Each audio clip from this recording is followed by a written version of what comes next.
You're at 109 right now. I'm going to read an article from CNN from the opinion section. So if it sounds um, well articulated, well thought out, and what have you, that's because it is. That's because it was written by, um, you know, an author who has an opinion. You dig? This is an opinion by his name is Peniel E. Joseph. This is a CNN opinion piece. Opinion: the crucial takedown from the backlash against Creed 3 stars. All right, this was published on March 9th of this year. It says, let's see, editor's note: Peniel E. Joseph is the Barbara Jordan Chair in Ethics and Political Values and founding director of the Center for the Study of Race and Democracy at the LBJ School of Public Affairs at the University of Texas at Austin, where he is a professor of history. He is the author of The Third Reconstruction: America's Struggle for Racial Justice in the 21st Century. The views expressed here are his own. View more opinion on CNN. All right, so we're going to get his opinion. Here we go. He writes, Mr. Peniel E. Joseph writes the following: Michael B. Jordan and Jonathan Majors, two of the most talented actors of their generation, are redefining black masculinity in America. The They took the box office by storm over the weekend as stars of Creed 3, the blockbuster spinoff from the Rocky movie franchise that follows the trajectory of Adonis Creed, the son of Rocky nemesis turned martyred friend Apollo. Its record breaking opening made it the biggest sports movie opening of all time. Creed 3 is more than a boxing film. It is an artistic meditation on the complications of black masculinity in the 21st century. Jordan, who stars and directs, and Majors, whose rising star is also on display as the complicated villain Kang in Marvel Studios' latest Ant-Man film, have been strikingly open in expressing their mutual admiration and love for one another as friends and as colleagues. During one interview, Major suggested future collaborations would be in store, ones that would remind the public of the film partnership between Robert De Niro and Al Pacino, two of the most celebrated and iconic actors that emerged from the new Hollywood era of the 1970s. Jordan and Majors, both still only in their 30s, represent an enormously positive evolution in and bright future for the depiction of black men in movies and television, both on screen and in real life. They are modeling and normalizing a vision of black masculinity capable of defying homophobic tropes regarding the ability of boys and men to reveal their vulnerability and openly profess love.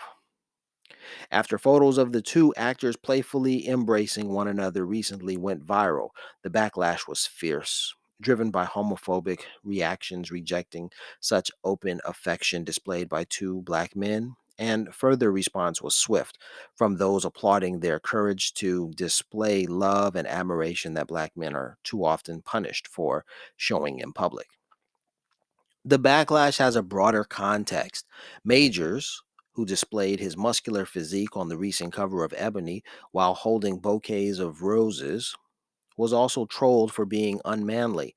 Rap artist ASAP Rocky came in for a similar treatment after he appeared on the cover of Vogue with his partner, music icon and business mogul Rihanna. Rocky stood holding their smiling son in the background as Rihanna commanded the front part of the cover. Haters pilloried Rocky for being too feminine and submissive rather than cheering his obvious love for his son and viewing the tableau as an embodiment of modern family.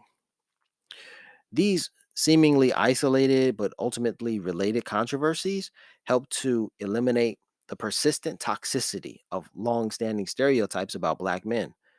The public displays of friendship between Jordan and Majors represent a significant and welcome disruption of the cultural boundaries that too often impede black men's ability to publicly express love for each other.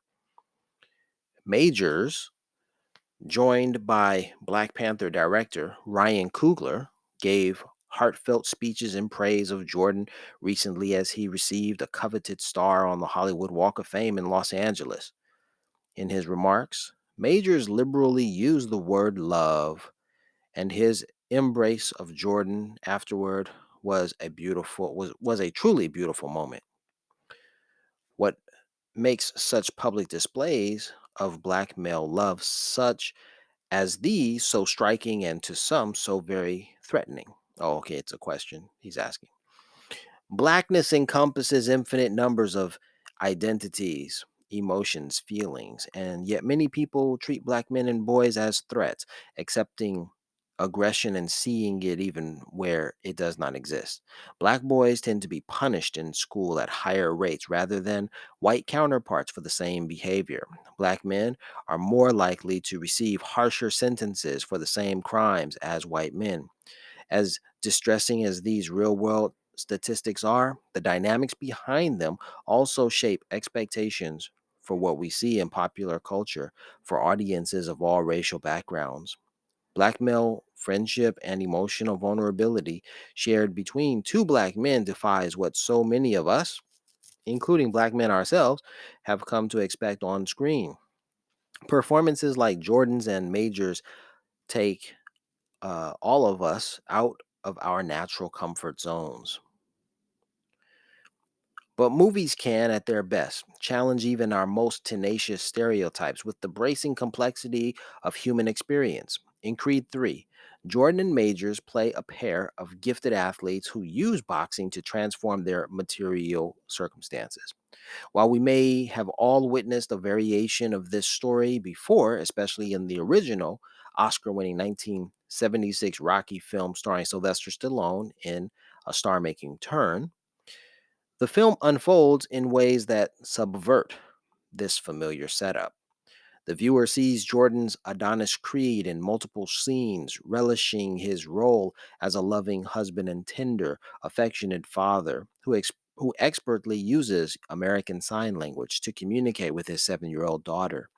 The film also lingers on the portrayal of vulnerability when Creed's unexpected reunion with Major's Damian Anderson evokes feelings of trauma, shame, and guilt over a long buried incident in their past.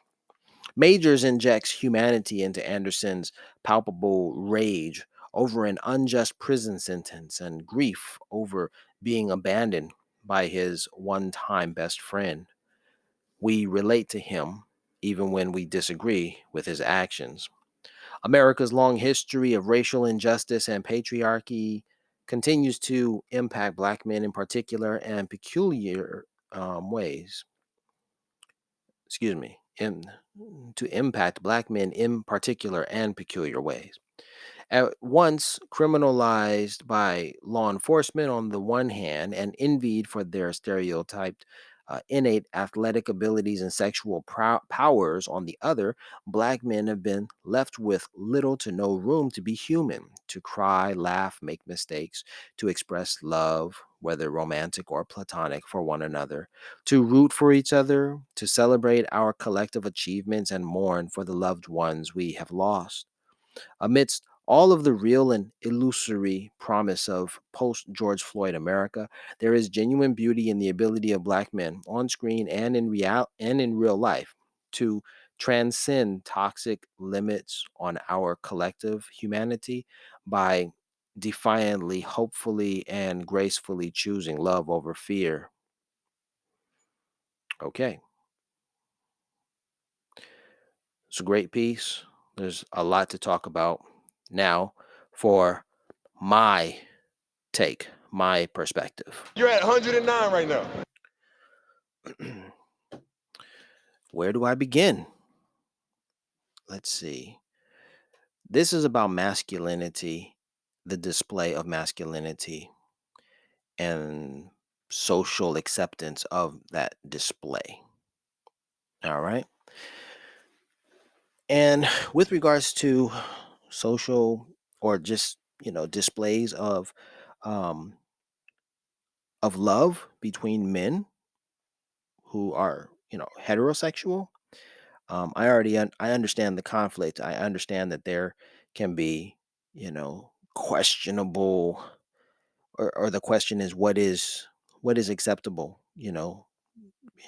affection between two, heterosexual men. You know, that's a valid question. We do live in a gay positive, I think, environment or world where there's plenty of gay stuff out there, and you know, a homophobic person may say, well, you know, don't touch me, don't, would perhaps feel uncomfortable, with a man, touching them. I don't know where I'm going with that. But here, what I really want to say is just this: like, you have to see, you have to see men, um, who are heterosexual express their affection for each other to know that it is acceptable, right? Rather than to see it and then to have a perverse idea about it and say, that's kind of gay. That's what are they doing? No, you have to understand that, real men do, have emotions and do express that. It's, I think that it should be, what is it? It should be normal to see men embrace, especially fathers and sons. And I think that if we live in a society where a lot of people are saying, what are these two men, embracing for? Regardless of the fact that they are not, father and son, um, I think that it's more of a reflection of that person's lack of affection or lack of seeing two men, sharing affection. So, and maybe that's an outgrowth of our society, um, within the Black community. If these, if those voices of, oh my gosh, what's Jonathan Majors, Michael B. Jordan, what are they doing? Embracing each other, for these magazines. Why? What are they doing? I think that maybe that comes from, hey, I haven't seen two grown men, embrace, and who weren't, um, homosexual. So I feel conflicted, right? I think that some of those critiques are coming from that place. Whereas if you do have a father, and you do embrace your father and feel no, qualms about, male on male, affection, then maybe the father son relationship is transferable to, between friends. Like, hey man, I love my boys, I love my fellow men, you know and I will shake, hug, shake a hand, embrace, hug, tell them I love them. It's just, I think it's just natural. I think it's healthy to see, you know, um, affection expressed between two men. I don't think it's good for society to promote some image, that, of this strong of this strong, virile man who, has no emotions and is a warrior. I mean, get the heck out of here, you know. Um, there's that TV show. I think I saw it on Hulu. It might, or maybe it was Netflix. It's Nordsmen. It's about Norway. It's about the Vikings and whatnot. And they show their vulnerabilities, that they show their idiocy, their stupidity, and it's hilarious, and it's very refreshing to see some of the human foibles on display. Like, man, we're all just people here, and what will we do? I mean, humanity is not, I mean, we're human beings, so we're fallible, right? um so it's not like, there are only men and women. There's some gray areas where, some men like men and some women like women. It's it's like that, right? And so really, where would we be, without that gray area, without those gay brothers and sisters. Think of the civil what comes to mind for me is the civil rights movement and Bayard Rustin. He was instrumental in the civil rights movement. He was Dr. Martin Luther King Jr.'s right-hand man. Pause. um yeah, that pause game is so ridiculous, but I just threw it in there just for comedic relief, just ridiculousness. Um, for those who are unfamiliar with that pause game, anytime something is said that can be misconstrued as, gay or pretending to be um, gay in nature, oh, they're going to penetrate he made a touchdown. He penetrated the end zone. Pause. You know, oh, I'd like to put something in between those walls. Pause. It's like if you make a statement that sounds anything near remotely near something sexual, then you have to say pause because you know what people are thinking because we're all sexual beings. But this whole idea that I mean the point I want to make is that um, throughout history we wouldn't be where we are without gay people, and the civil rights movement is one example because this article is specific to black men, Bayard Rustin. And then I watched on Hulu, I watched Mel Brooks's History of the World Part 2. Hilarious. It's phenomenal, very funny stuff.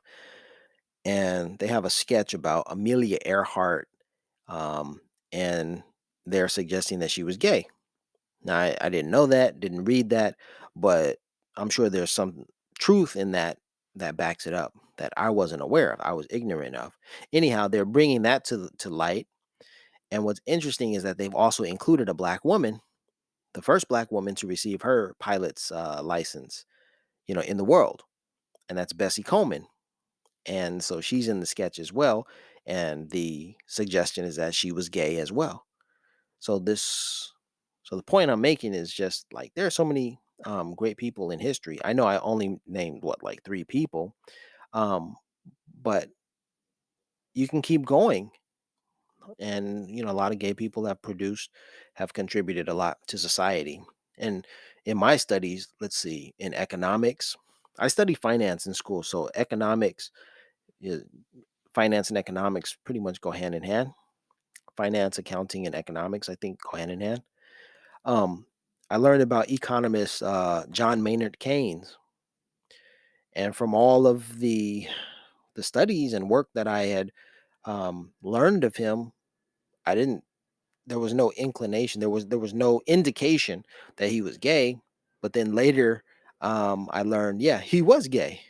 It's like, oh wow, he was an economist and he was gay. So so all of this hullabaloo about homosexuals and homosexuality is just that. It's just a lot of hot air. Just like, man, you know what? Relax. All right. Whatever floats your boat, go with it. I remember my high school teacher, Mr. Kaplan. May he rest in peace. You know, this is some real true stuff here. I was in high school and I was like, man, how does one know? I asked him, how does one know if they're gay or not? Because I was going through a little phase in my life where I was like, how does one know if one is gay or not? And Mr. Kaplan just said to me, you know what? Just be natural, you know. Don't force anything, don't, whatever, whatever. And that to me was like a light bulb. It was like an epiphany. It was like, yeah, yeah.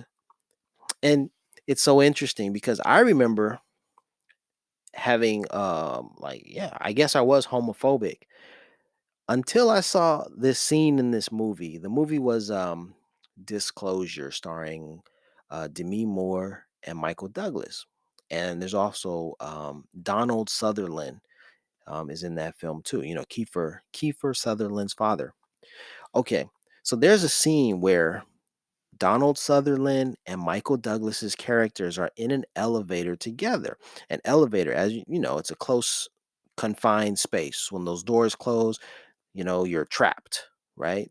If you're claustrophobic, that's the worst place for you to be in. In that movie, there's a power dynamic working between Michael Douglas's character and Donald Sutherland's character, such that Donald Sutherland's character is more powerful than Michael Douglas. And as a display of that power struggle, that power dynamic, while they're on that elevator, what's his name? Donald Sutherland leans in to kiss Michael Douglas, opens his mouth wide to give him to lay a big French kiss on him.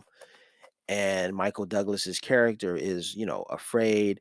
He's in a, he's that's his boss who's doing this to him. And it's a bad, situation, but it's one of power, not so much of just, sexual desire and whatnot. But anyhow, when I saw that movie, I thought to myself, that pretty much explains, how I feel about, homosexuals. It's like, I'm going to do me, I'm going to be natural, but I wouldn't want to be in the position where, someone takes advantage of me. That's a common joke, you know, things happening in prison, right? It's like, oh man, I can't go to prison, man. I'm too pretty to go to prison, man. Stuff like this and all. Um, yeah, but my high school teacher said just be natural, go with the flow. And for me, that was all that I needed to hear to understand, you know, um, yeah, sexuality, you know. And in someone else's case, I mean, in everyone's case, whatever floats your boat, go with it. Be natural. That's the thing. So, all in all, it's very positive to see Jonathan Majors and Michael B. Jordan expressing themselves. It's beautiful. It, and I'm more so worried that what's happening in the media is that to sell, to get people excited, they're pitting us against each other, black men. And I think you can look at hip hop, although it was the doing, it was the agency of Tupac and Biggie. Like Tupac and Biggie were the first gladiators, so to speak, to go at war and to lose. But behind that war, you know, magazines were sold, music and the whole shebang. Today, it's Chris Rock and it's Will Smith. Whether it was orchestrated, whether it was real, you know, it's like our titans, our what is it, mandingos, our warriors are being pitted against each other, for the to in order to pad the pockets of the Hollywood executives. Look at Chris Rock. He just recently released his comedy special, and it was about the incident between him and Will Smith. And it's like they're rehashing all of this stuff to sell tickets, to get people thinking and talking about what they're doing, because it's capitalist, it's capitalism. You got to do this kind of thing. And then um and then here you have, now in the field of acting. So we went from hip hop to um comedy, or yeah, I guess comedy. Um and now, movies and TV. Even though Will Smith, is fluid, he moves between all of that. Yeah, Jonathan Majors and Michael B. Jordan have to contend with this idea now, or they have to, explain themselves. And no, they don't need to do all that. All they need to do is be themselves, be natural, and let the chips fall where they may. So it's a beautiful thing to see. Now, with regard to my international travel, I'll say that I've been everywhere. Excuse me, I've been to 40 countries or so, and I've seen, homosexual displays everywhere, pretty much everywhere that I've been. So I think homosexuality is natural. I don't think that, um, and I don't think that it's unnatural for two men to embrace who are, heterosexual. I think that's fine. So so it's just a lot of hullabaloo about, you know, much do about nothing, you know. It's positive. It's good to see. We need to support each other. It's good. And then, I mean, goodness, men holding hands in South Korea. I remember seeing, plenty of that. Whether it's men or women, friends holding each other's hands, that was pretty much the norm in those countries. And that really takes you out of this American, oh, he has to be macho, all this American bullshit that is just out there to sell us products. It's the commercialism, Step away from the commercialism and look at the step away from the commercial aspect and look at the real aspect of life, of humanity, and you'll find that, there's, I guess, there is an agenda to put these ideals in front of us. I'm only talking about this because people, they're making a big deal out of, Jonathan Majors and Michael B. Jordan. It's not a big deal. South Korea, men and women hold hands when they talk. In Ethiopia and Eritrea, countries I admire deeply, when men talk, they will hold, when friends, two men who are friends talk, they will hold hands. That's my friend. In Saudi Arabia, in Muslim countries, when men meet and greet each other, they move their heads, you know, close and near to each other, and it's almost as if they're kissing, to put their faces so close, so near to each other. But there's nothing gay about that, you know. Yeah, so public displays of affection between two men should be normalized. Between heterosexual men, that should be normalized. And that's what Jonathan Majors and Michael B. Jordan are doing. So kudos to them. Keep up the good work. There's a lot of work out here that we have to do to change a lot of these ideals, a lot of these toxic ideals. And a lot of the toxic ideals are, you know, coming from places of fear, from people who haven't been exposed um, to nurturing relationships.